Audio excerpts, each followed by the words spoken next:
On February 8, 1977, 7 ranchers venture into the brutal Wyoming wilderness during one of the most savage winter storms in the state's history. The following morning, all 7 lie frozen in the snow, their bodies scattered across 20 miles of open rangeland. 7 families lose fathers, brothers, and sons. 7 men die attempting to save livestock during a storm that meteorologists later classify as unsurvivable. All because a weather warning arrives 3 hours too late and a culture of frontier self-reliance convinces experienced cattlemen they can outlast nature's fury. If you want to understand how this tragedy claims so many lives, subscribe to this channel. This episode is a fictionalized reconstruction inspired by real winter storm accidents and agricultural safety investigations from the period. Names, locations, and specific events have been created for storytelling purposes. The wind screams across the high plains of Carbon County, Wyoming, carrying ice crystals that feel like ground glass against exposed skin. It is early February 1977, and the American West finds itself in the grip of what will become known as the Winter of '77, one of the coldest and most brutal winter seasons in recorded history. Across Wyoming, temperatures plunge to 40 degrees below zero. Wind chills reach -80. Snow falls in quantities that bury fence lines and transform familiar landscapes into featureless white expanses where landmarks disappear and direction becomes meaningless. Carbon County sits in the south-central portion of Wyoming, a vast expanse of rolling prairie and intermittent mountain ranges where cattle ranching represents not just an industry, but a way of life stretching back generations. The land here spreads out in enormous parcels, with individual ranches covering tens of thousands of acres. Neighbors live miles apart. The nearest town might be a 30-minute drive on a good day, much longer when winter closes in. This is country where self-reliance isn't a choice, but a necessity, where men pride themselves on their ability to handle whatever nature throws at them, where asking for help carries a stigma that runs deep. The ranches in this region operate on thin margins. Cattle represent the primary income for most families, and the winter feeding season determines whether a ranch survives financially until spring. Each cow carries a significant investment in feed, veterinary care, and breeding. Losing animals to winter storms means losing income, potentially losing the ranch itself. This economic reality shapes every decision ranchers make during winter months. When storms threaten, the calculation becomes simple: protect the investment or risk financial ruin.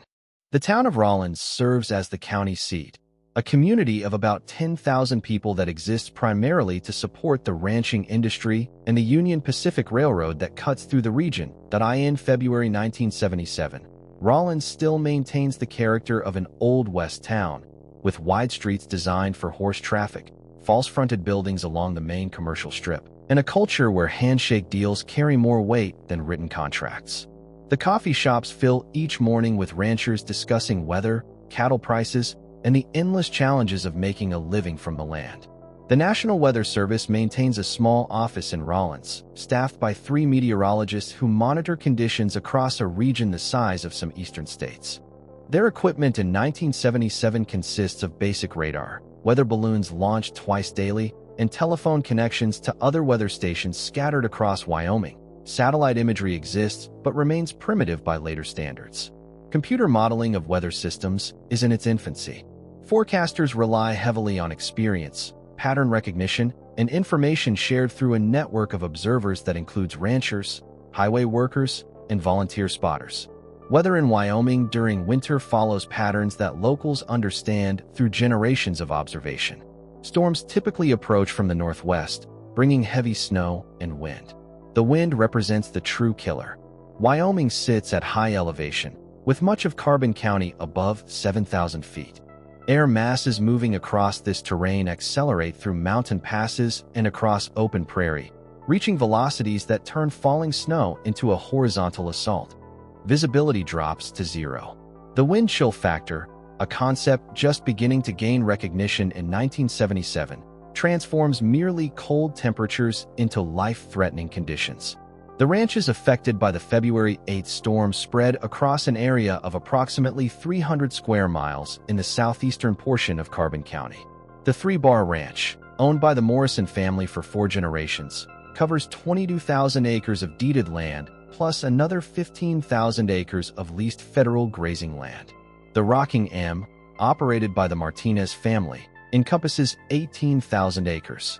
The Circle W, the Broken Arrow, the Double Diamond, and half a dozen other operations of similar size create a network of ranches where families know each other, help each other during branding and harvest, and maintain the kind of community bonds that define rural America. Winter operations on these ranches follow established patterns. Cattle require daily feeding during months when natural forage lies buried under snow. Ranchers use tractors pulling hay wagons to distribute feed across pastures where herds gather. Water sources need constant monitoring to prevent freezing. Equipment requires maintenance in brutal conditions. The work demands physical endurance and mental toughness. Men work outside for hours in temperatures that would send most Americans scrambling for heated shelter. The winter of 1977 tests even the hardiest ranchers. January brings storm after storm, each dumping additional snow, each driving temperatures lower. By early February, snowpack across Carbon County reaches depths not seen in decades. Feed supplies run lower than normal. Cattle begin showing stress from the extended cold. Ranchers work longer hours, push equipment harder, take risks they might avoid in normal winters. Fatigue accumulates. Judgment becomes impaired. The margin for error shrinks to nothing. The National Weather Service office in Rawlins tracks a developing storm system on February 7th. Meteorologist David Fletcher studies the data coming in from weather stations to the west. The system shows characteristics that concern him: a deep low-pressure center, extremely cold air masses, and wind patterns suggesting high velocities. That he drafts a winter storm warning for Carbon County and surrounding areas, predicting heavy snow, high winds, and dangerous wind chills. The warning goes out through standard channels: radio stations, telephone calls to county emergency management, teletype messages to law enforcement agencies. The warning reaches most of the county by early evening on February 7th. Radio stations broadcast the information during their evening news programs. The county sheriff's office makes phone calls to key contacts in rural areas. But in 1977, communication networks contain gaps. Not every ranch has a telephone. Battery-powered radios provide the primary connection to outside information for many families, but reception in the mountains remains spotty. Some ranchers simply don't hear the warning. Others hear it but discount the severity, having weathered countless storms before. The 7 men who will lose their lives in the coming hours represent the core of Carbon County's ranching community. Thomas Morrison, 46 years old, owns and operates the 3-Bar Ranch with his wife and 2 sons. Morrison grew up on this land, learned ranching from his father, survived the brutal winters of the 1950s. He stands 6 feet tall, weighs 200 pounds, possesses the kind of physical strength that comes from decades of manual labor. His experience with Wyoming winters spans more than 40 years. If anyone should know the dangers, it is Thomas Morrison. James Martinez, 38, runs the Rocking M with his brother. Martinez served in Vietnam, returned to Wyoming in 1972, and threw himself into ranch work with the intensity of a man seeking purpose. He maintains a reputation as one of the hardest workers in the county, often the first one out in the morning, last one in at night. His military background gives him confidence in his ability to handle adverse conditions. He has survived worse than a Wyoming winter, or so he believes. Robert Hutchins, 52, operates the Circle W, a mid-sized ranch that has been in his family since the 1920s. Hutchins represents the old school of Wyoming ranching: taciturn, self-reliant, skeptical of government warnings and modern conveniences. He still uses horses for much of his work, maintains equipment that other ranchers would have scrapped years ago, and takes pride in his ability to make do with what he has. He has never asked for help in his life and sees no reason to start now. David Keller, 41, manages the Broken Arrow for an absentee owner based in Denver. Keller feels constant pressure to maintain profitability, to prove himself to an owner who questions every expense. He pushes harder than he might if the ranch were his own, takes risks to save money, delays equipment repairs that should be immediate. The financial pressure shapes every decision he makes. Losing cattle to a storm means answering difficult questions, possibly losing his job. Michael Chun, 34, works as a hired hand on the Double Diamond, Chun grew up in California, came to Wyoming seeking a different life, and discovered he loves the work despite the hardships. He lacks the generational knowledge that native Wyoming ranchers possess, but he compensates with enthusiasm and willingness to learn. He trusts the judgment of the men he works with, follows their lead, assumes they know what they are doing. Raymond Foster, 49, and his son, Raymond Foster Jr., 23, work together on a smaller ranch they lease from a larger operation. The Fosters represent the economic reality facing many Wyoming ranchers in the 1970s, struggling to make ends meet, unable to afford their own land, dependent on lease arrangements that can be terminated on short notice. They cannot afford to lose cattle. Every animal represents a significant portion of their annual income. When storms threaten, they face impossible choices: risk the cattle or risk themselves. February 8th begins with temperatures at 18 degrees below zero at sunrise. The wind already gusts to 30 miles per hour. Snow begins falling around 8 in the morning, light at first, then increasing in intensity. The National Weather Service updates its warning at 9 a.m., upgrading the predicted snowfall totals and wind speeds. The updated warning describes conditions as potentially life-threatening that IT specifically advises against travel and recommends staying indoors. This updated warning reaches fewer people than the initial alert. Some radio stations miss it during their regular programming. The County Emergency Management Office receives it, but lacks resources to make individual calls to every ranch. Thomas Morrison steps outside his ranch house at 9:30 a.m. The snow falls heavily now, accumulating at a rate of about an inch per hour. The wind drives it horizontally across the open ground. Morrison has 200 head of cattle in a pasture 3 miles from the house. They need feeding. He has already fed the cattle closer to home, but this group requires attention. Morrison makes a decision: take the tractor out, distribute hay, get back before conditions worsen significantly. That IT seems like a reasonable plan. He has done this hundreds of times. Morrison tells his wife he will be back within 2 hours. He climbs onto his John Deere tractor, a 1968 model with an enclosed cab and a heater that works intermittently. He hitches a hay wagon loaded the previous evening, starts the engine, and heads out into the storm. The tractor leaves deep tracks in the accumulating snow. Morrison follows a fence line that will lead him to the pasture. Visibility drops as he moves away from the ranch buildings. Within half a mile, he can barely see the fence posts. The wind rocks the tractor. Snow cakes on the windshield faster than the wipers can clear it. James Martinez faces a similar situation at the Rocking M. He has cattle scattered across multiple pastures, some as far as 5 miles from headquarters. Martinez knows the storm is intensifying, but he also knows his cattle need feed and water. He makes the same calculation Morrison makes: get out, do the work, get back.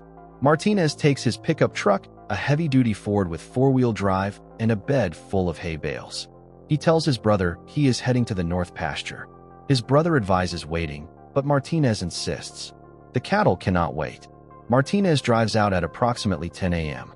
Robert Hutchins saddles his horse at 10:30. He refuses to use a tractor if a horse will do the job. He loads hay onto a sled he will pull behind the horse. Hutchins wears multiple layers: long underwear, wool pants, a heavy coat, a sheepskin-lined jacket over that, gloves, and a hat with ear flaps. He looks prepared for the conditions, but clothing in 1977 lacks the technological advantages of modern cold weather gear. Wool provides insulation when dry, but loses effectiveness when wet. Hutchins rides out into wind and snow that immediately begins coating both horse and rider with ice. David Keller takes a snowmobile, a newer Arctic Cat model purchased the previous year. The snowmobile provides speed and maneuverability in deep snow, but it also exposes the rider completely to wind and cold. Keller wears a snowmobile suit, insulated but not designed for extended exposure in extreme conditions. He carries tools, rope, and emergency supplies in the snowmobile's storage compartment. Keller heads out at 11 a.m., later than the others, believing the storm might be peaking and conditions could improve. He is wrong. Michael Chun leaves the Double Diamond Ranch at 11:30, also on a snowmobile. His employer, concerned about the cattle, sends Chun to check on a herd in a remote pasture. Chun has been to this pasture before, but always in better visibility.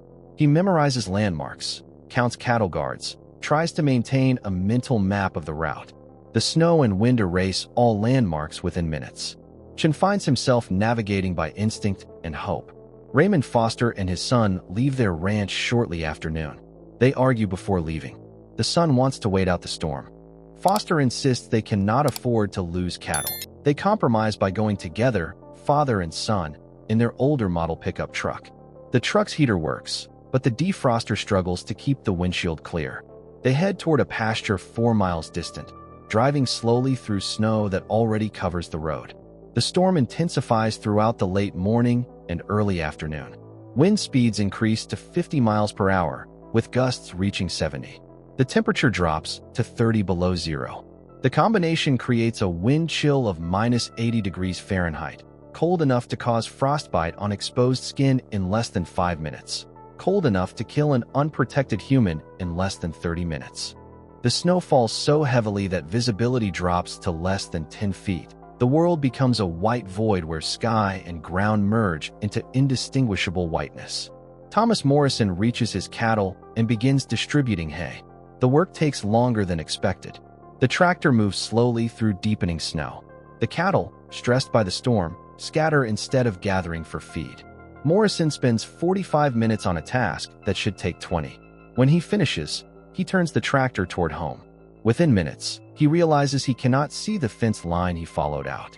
The wind has drifted snow across his outbound tracks, erasing them completely.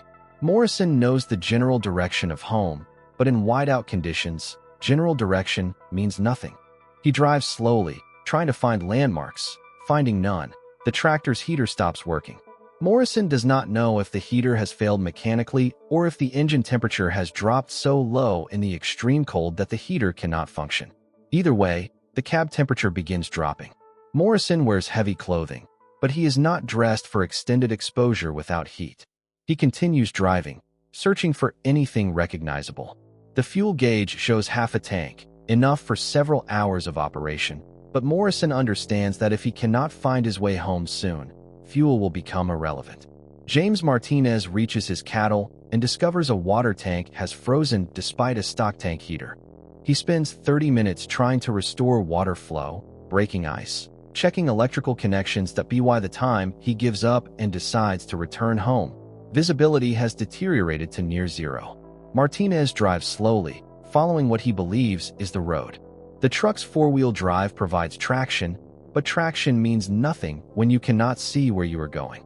Martinez drives off the road without realizing it, the truck bouncing across open rangeland. He stops, tries to reorient himself, cannot determine which direction he came from or which direction he should go.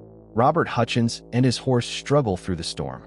The horse, an experienced ranch animal that has worked in harsh conditions before, begins showing signs of distress. Ice builds up on its coat. Its breathing becomes labored. Hutchins realizes he has made a terrible mistake.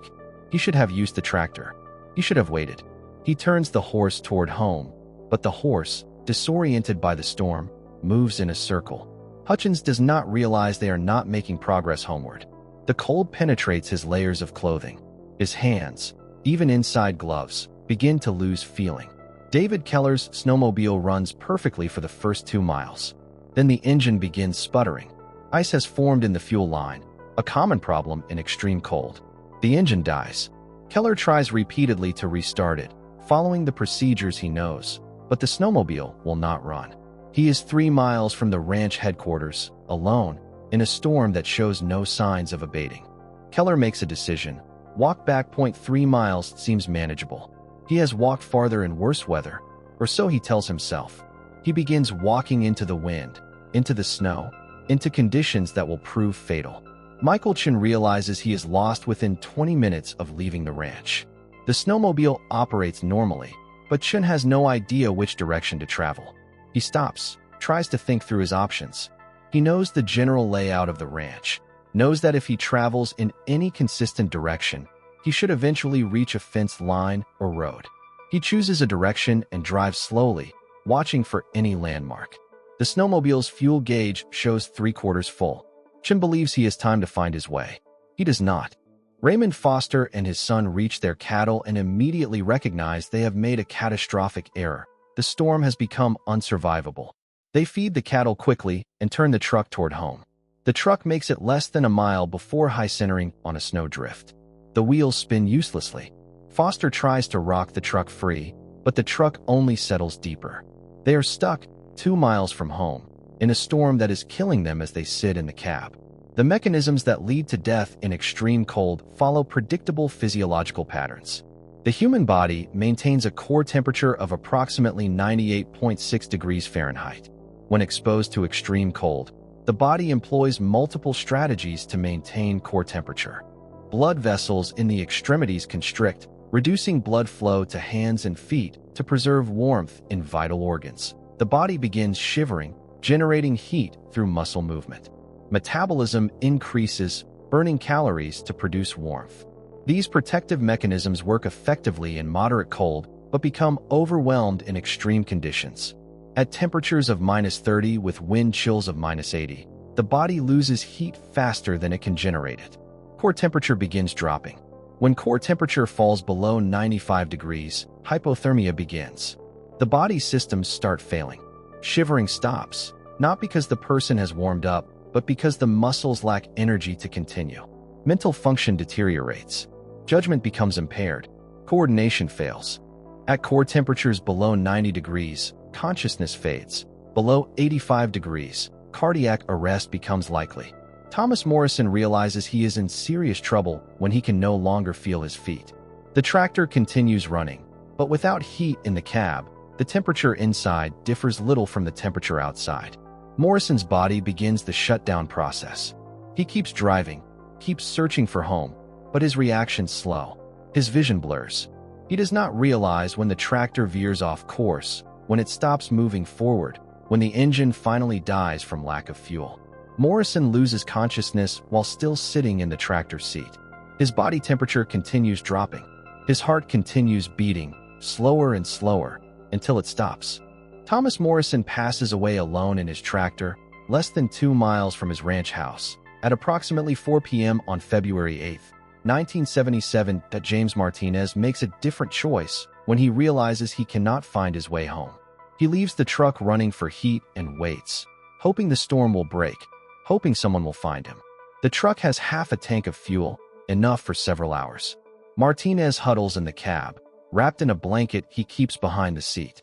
For a while, this strategy seems sound. The heater keeps the cab temperature tolerable. But as hours pass, the fuel level drops. Martinez faces a decision: conserve fuel and accept colder temperatures, or maintain heat and risk running out of fuel. He chooses to conserve. He turns off the engine. The cab temperature plummets. Martinez tries to stay warm through movement, through wrapping himself in everything available, but the cold penetrates. He becomes drowsy, a symptom of advancing hypothermia that he does not recognize. Martinez loses consciousness around 6 p.m. He does not survive the night. Robert Hutchins abandons his horse when the animal can no longer continue. The horse, exhausted and hypothermic, stops moving despite Hutchins' urging. Hutchins makes a fatal decision driven by hypothermia-impaired judgment. He will walk home, leaving the horse. In clear conditions, Hutchins could navigate by landmarks he has known his entire life. In the storm, he walks in circles. His body temperature drops rapidly without the windbreak the horse provided. Hutchins falls in the snow and does not get up.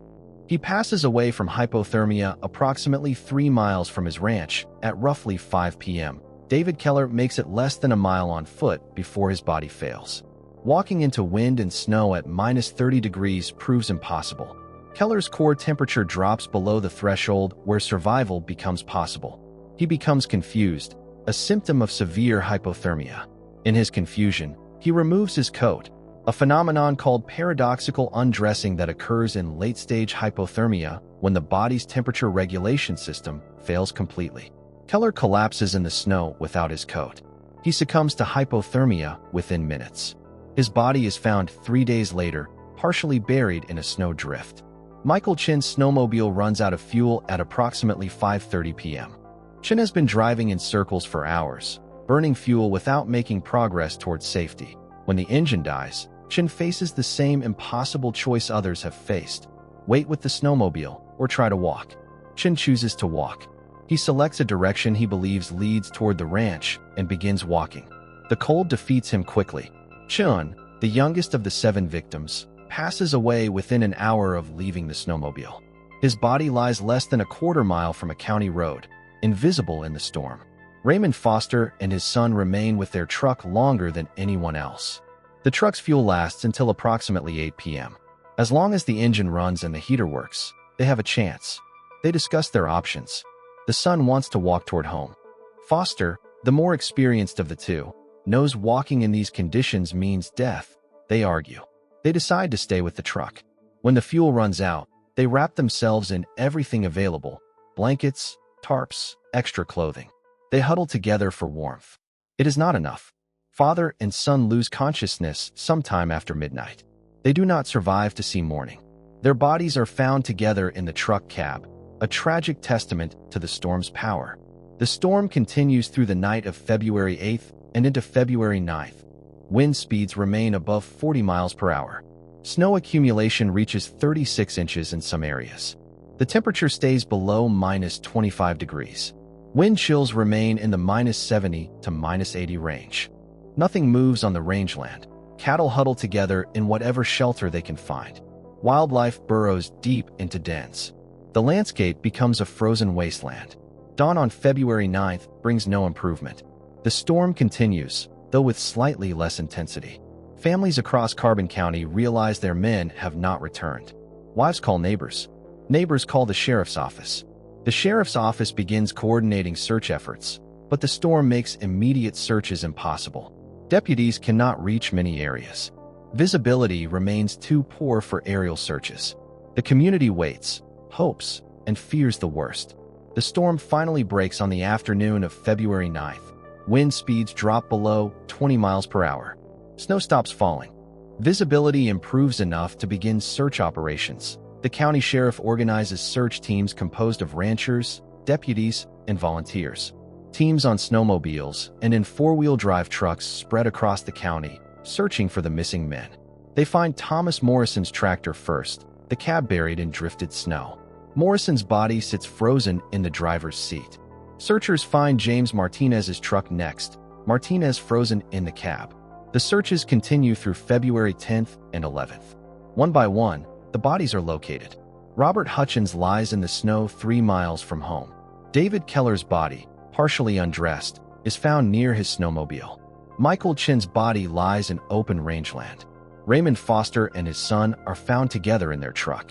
All 7 men are overcome by hypothermia and do not survive the extreme conditions. The causes of death, determined by the county coroner, list hypothermia as the primary factor in all cases, with contributing factors including exposure, wind chill, and prolonged time in unsurvivable conditions. The medical examiner's reports note that in several cases, the victims showed signs of paradoxical undressing and terminal burrowing, behaviors associated with severe hypothermia. The reports confirm that survival in the conditions present on February 8th would have required immediate access to heated shelter, which none of the victims possessed. The immediate aftermath brings grief and shock to Carbon County. 7 families lose their primary breadwinners. Children lose fathers. The ranching community, tight-knit and interdependent, reels from the losses. Funerals occur over the course of a week, each attended by hundreds of people. The services become communal mourning events where the entire county grieves together. Local newspapers publish lengthy obituaries detailing the lives and contributions of each victim. The tragedy dominates local news for weeks. The investigation into the deaths begins immediately. The National Weather Service conducts an internal review of its warning procedures. Investigators examine the timeline of warnings issued, the methods used to disseminate those warnings, and the effectiveness of communication with rural areas. The review identifies significant gaps.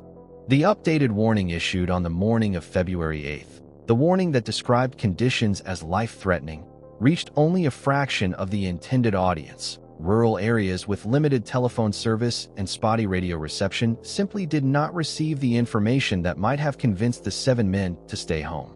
The Wyoming State Patrol investigates the circumstances of each death. Investigators reconstruct the routes each victim traveled, examine the equipment each used, and interview family members about the victim's experience and preparation. The investigation concludes that all 7 victims were experienced ranchers familiar with winter storms. All had survived severe weather before.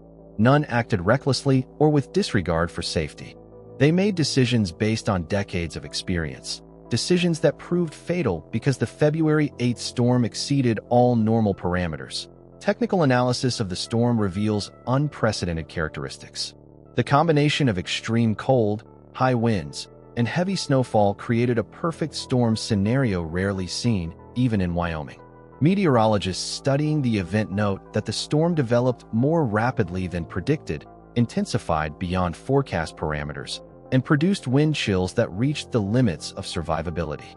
The National Weather Service upgrades its classification of the storm to a once-in-50-years event, the kind of weather system that cannot be anticipated or prepared for using normal protocols.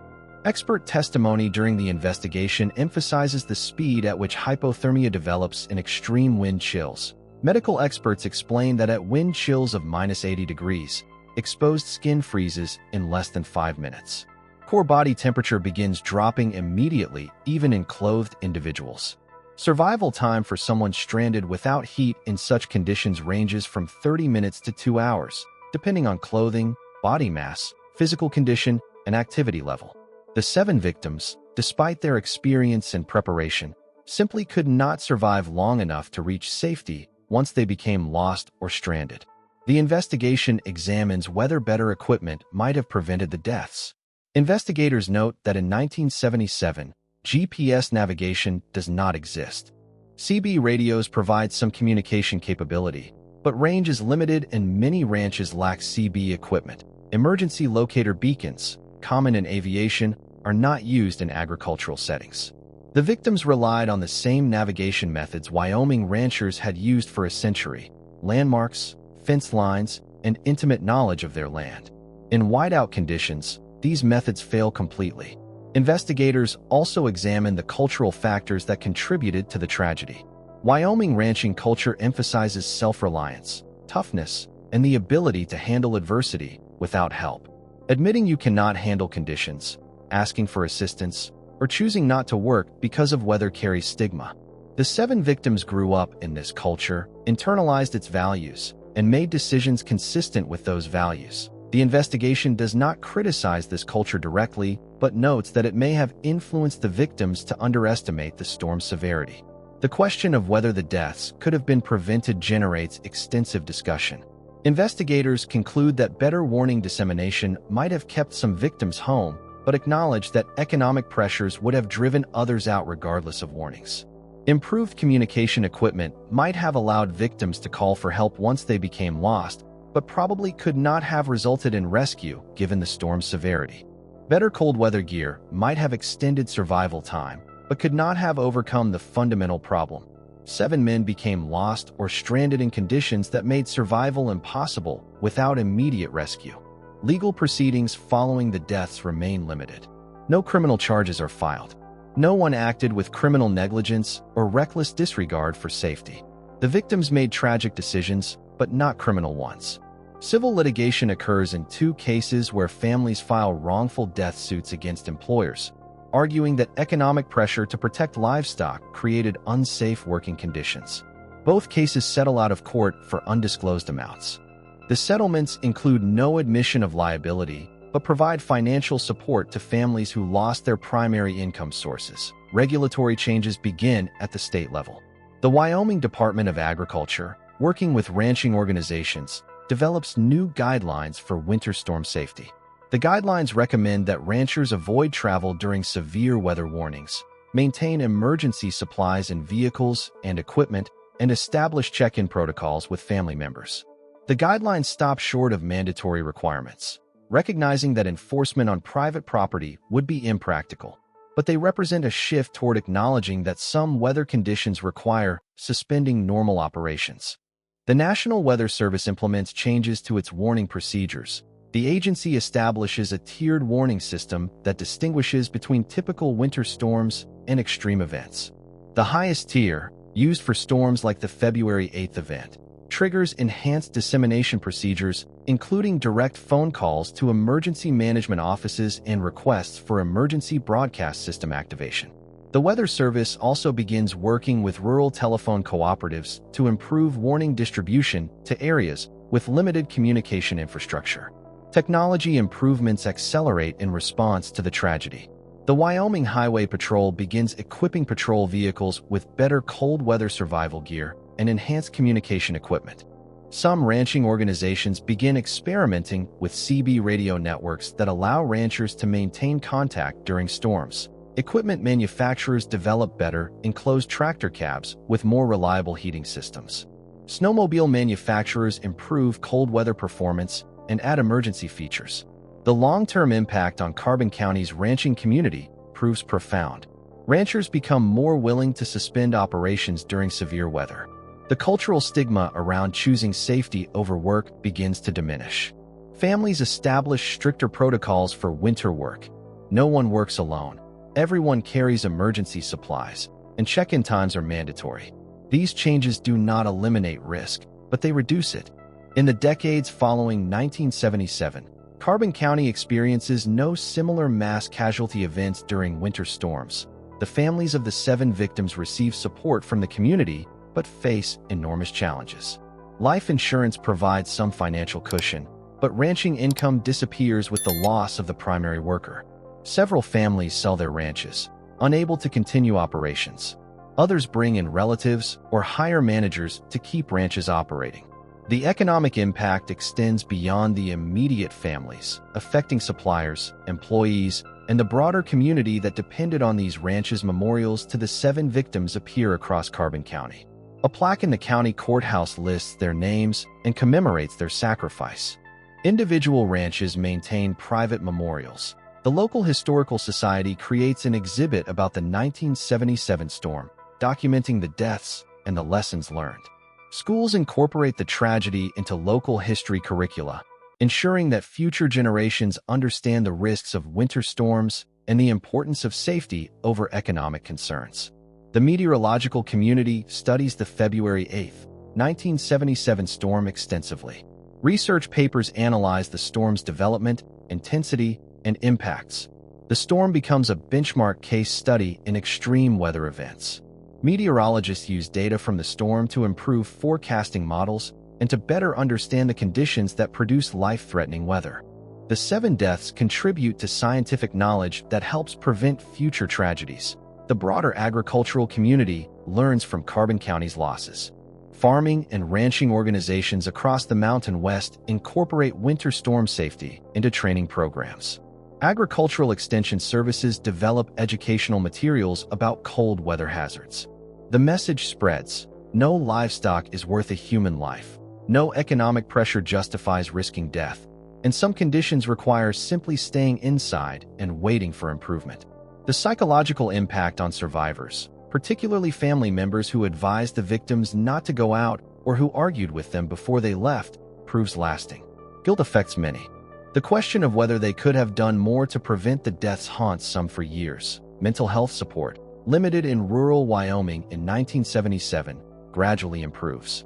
The recognition that trauma affects not just those who experience events directly, but also those who lose loved ones leads to better support systems for grieving families.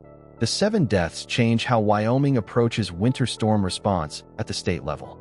Emergency management protocols expand to include specific procedures for agricultural areas. The state develops better coordination between weather forecasters, emergency managers, and agricultural organizations. Communication systems improve. By the 1980s, Wyoming has one of the most comprehensive winter storm warning and response systems in the nation, built in part on lessons learned from the February 8 tragedy. The victim's legacy includes tangible safety improvements and cultural shifts that save lives in subsequent years. When severe winter storms strike Wyoming in later decades, fewer people venture out. Response times improve. Communication allows for better coordination of rescue efforts. Equipment reliability increases. The 7 men who perish in 1977 become symbols of the need to respect nature's power and to prioritize human life over economic concerns. The technical lessons from the tragedy inform agricultural safety research. Studies examine the decision-making processes that lead farmers and ranchers to take risks during severe weather. Researchers identify factors that contribute to poor decisions: economic pressure, cultural expectations, overconfidence based on past experience, and gradual normalization of increasing risk. Understanding these factors allows for development of intervention strategies that address the root causes of risk-taking behavior. The story of the 7 ranchers resonates beyond Wyoming. Agricultural communities across North America recognize similar patterns in their own cultures and practices. The tragedy prompts discussions about the balance between independence and safety, between economic necessity and human life, between traditional practices and modern understanding of environmental hazards. These discussions lead to incremental changes that collectively improve safety across the agricultural sector. Current winter storm protocols in Wyoming reflect the influence of the 1977 tragedy. Modern ranchers have access to technology the 7 victims lacked: GPS navigation, satellite phones, weather apps providing real-time updates, and emergency locator beacons. But technology alone does not ensure safety. The cultural shift toward acknowledging that some conditions require suspending work, that asking for help demonstrates wisdom rather than weakness, and that human life holds greater value than livestock or property, proves equally important. The February 8, 1977 storm remains the deadliest single-day winter storm event in Wyoming ranching history. The 7 deaths in Carbon County represent a watershed moment when the agricultural community confronted the limits of human endurance and the necessity of adapting practices to acknowledge those limits. The victims, experienced men who made reasonable decisions based on lifetimes of knowledge, encountered conditions that exceeded human capacity to survive. Their deaths were not the result of foolishness or negligence, but of a perfect convergence of extreme weather, economic pressure, cultural expectations, and the limitations of 1977 technology. The lessons from that terrible day continue to influence agricultural safety decades later. Every winter storm warning that keeps a rancher home, every piece of emergency equipment carried in a vehicle, every check-in call made to confirm safety represents the legacy of Thomas Morrison, James Martinez, Robert Hutchins, David Keller, Michael Chun, Raymond Foster, and Raymond Foster Jr. 7 men who went out to do their jobs and never came home. 7 families shattered by loss. 7 deaths that changed how an industry approaches winter storms and how a community values human life above economic concerns. The tragedy teaches that nature possesses power humans cannot overcome through determination or experience alone. It teaches that cultural values, however deeply held, must adapt when they lead people into mortal danger. It teaches that economic pressures, however real, cannot justify risking lives. Most importantly, it teaches that prevention requires acknowledging vulnerability, accepting limitations, and choosing safety even when that choice conflicts with tradition or economic interest. These lessons, purchased at the cost of 7 lives, continue to save lives today. The 7 ranchers who froze in the Wyoming winter of 1977 did not die in vain if their deaths prevent future tragedies, and if their memory reminds us that no job, no economic pressure, and no cultural expectation justifies risking the ultimate price. If this story about preventable tragedy and lost lives gave you insight into why safety matters, leave your like and share with others who appreciate learning from fatal accidents so others might live.